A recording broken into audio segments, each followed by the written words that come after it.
মা খুব শখ করে রাঁধতেন এবং আমাকে আর বাবাকে খাওয়াতেন। আর আমরা যদি একদিন না খেতাম বা কম খেতাম, খবরই ছিল। কি তোমার মনে নাই বাবা? এই ছেলে তোমাকে একদিন দাওয়াত করে খাওয়াতে বল।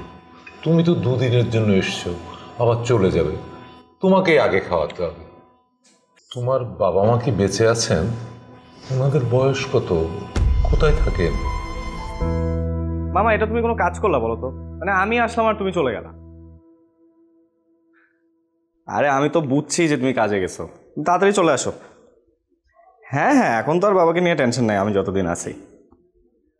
ও বাই দ্য ওয়ে, এই তোমাকে তো একটু থ্যাংক ইউ জানাতেই হয়। এই যে ববি নামের যে মেয়েটা, মানে ওকে রাখাতে তো আসলে খুবই ভালো হয়েছে। মানে ও তো বাবার টেক কেয়ারটা খুব ভালোভাবে করতেছে। হ্যাঁ হ্যাঁ, আমি আসলে খুবই স্যাটিসফাইড, আমি আসলে খুব রিলিভড। মনে করো ওখানে বসে বসে না, মানে সারাক্ষণ তো টেনশন হয়, বুঝো না। আমি আসলে ওর মতো একটা ভালো নার্স দেখে আসলে আমি নিজেও খুব রিলিফ পাইলাম। হ্যাঁ, তুমি কাজ শেষ করো, তাড়াতাড়ি চলে এসো। ওকে ওকে।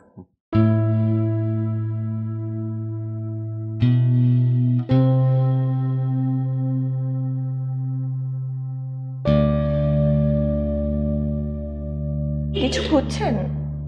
আমাকে বলতে পারেন, আমি ম্যানেজ করে দিচ্ছি। না না, আসলে ফ্রিজে তো কিছুই নেই, ফ্রিজ তো পুরো ফাঁকা। আসলে বুয়াটা কয়েকদিন ধরে অনেক ফাঁকি মারছে।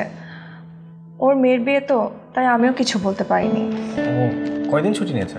প্রায় 15 দিন, আর গ্রাম থেকে আসতে আরও 5-7 দিন লাগতে পারে। এতদিন ছুটি দিয়েছেন, তাহলে আপনি এত কিছু কিভাবে সামলাবেন?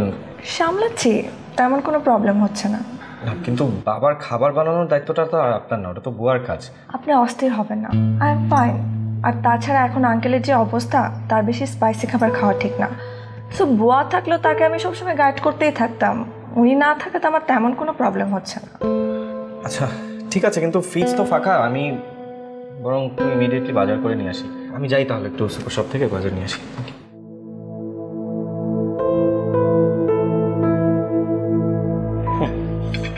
অনেকদিন পরে ভাত মাছ খাইতেছি, ওখানে তো সেরকম সুযোগ হয় না। যা নিজে বানাইতে পারি তাই খাই। আর মেইন কথা হচ্ছে ওখানে তো এমন কেউ নাই যে রান্না করে খাওয়াবে। তেমন কাউকে ম্যানেজ করে নিলেই তো পারেন। মা খুব শখ করে রাঁধতেন এবং আমাকে আর বাবাকে খাওয়াতেন। আর আমরা যদি একদিন না খেতাম বা কম খেতাম, খবরই ছিল। কি তোমার মনে নাই বাবা? হ্যাঁ,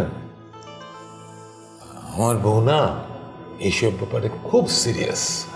তোমরা তো রাতে রান্না খাওনি, ডিলিশিয়াস। একবার খেলে না সারা জীবন মনে থাকবে। এই ছেলে তোমাকে একদিন দাওয়াত করে খাওয়াতে বল। তুমি তো দুদিনের জন্য এসছো, আবার চলে যাবে, তোমাকে আগে খাওয়াতে হবে।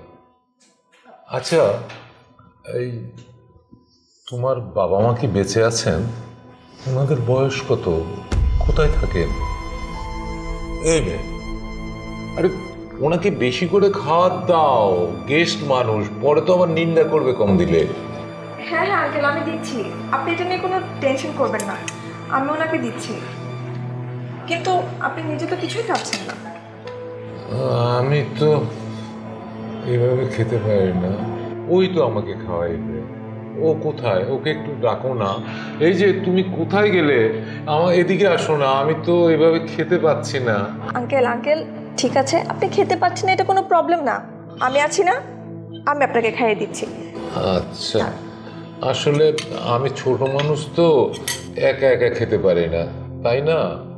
এটা কোনো সমস্যা না আঙ্কেল, আমি আপনাকে খাইয়ে দিচ্ছি।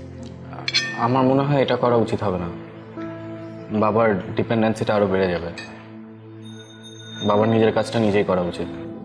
এই আশু, তুই এত কথা বলিস না তো, তাড়াতাড়ি খেয়ে ঘুমোতে যা।